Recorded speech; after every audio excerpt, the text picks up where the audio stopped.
स्वागत आहे तुमचं मराठी मॅगझिनमध्ये। आज आपण सोप्या पद्धतीने पास्ता कसा करायचा ते पाहणार आहोत। तुम्हाला ही रेसिपी कशी वाटली ते कमेंटमध्ये सांगा। चला तर पास्ता बनवण्यासाठी काय काय साहित्य लागते ते पाहूया। 200 ग्राम पास्ता मी उकडून घेतलेला आहे। उकडता वेळेस त्यात 1 चमच तेल टाकले आहे। आपल्या आवडीनुसार भाज्या उकडून घेतलेल्या आहेत। एक कांदा बारीक कापून घेतलेला आहे। एक टमाटर, थोडीशी कोथिंबीर, चवीनुसार मीठ। पास्ता मसाला 200 ग्रामसाठी 2 पॅकेट घेतलेले आहे।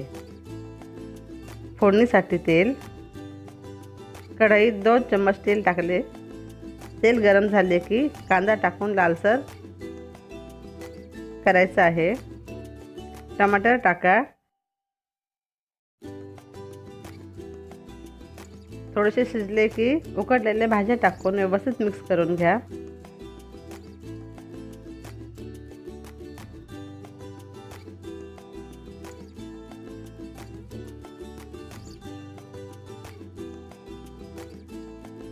तुम्हाला तिखट हवे असेल तर मिरची पावडर टाका। मी अर्धा चम्मच मिरची पावडर टाकलेली आहे। पास्ता मसाला टाकून मिक्स करायचे।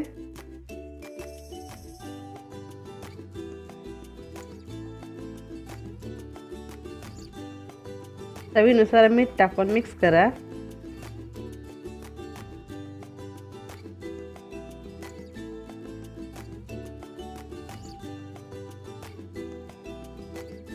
उकडलेला पास्ता टाकून हलक्या हाताने मिक्स करायचे आहे।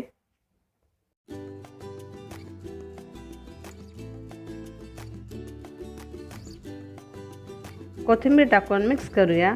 अशा प्रकारे आपला गरमागरम पास्ता खाण्यासाठी तयार आहे। तुम्हाला जर ही रेसिपी आवडली तर लाईक करा, तुमच्या फ्रेंडला शेअर करा व अशाच प्रकारच्या नवीन व्हिडिओसाठी मराठी मॅगझिन चॅनलला सबस्क्राईब करून बेल बटन दाबा। व्हिडिओ बघितल्याबद्दल धन्यवाद।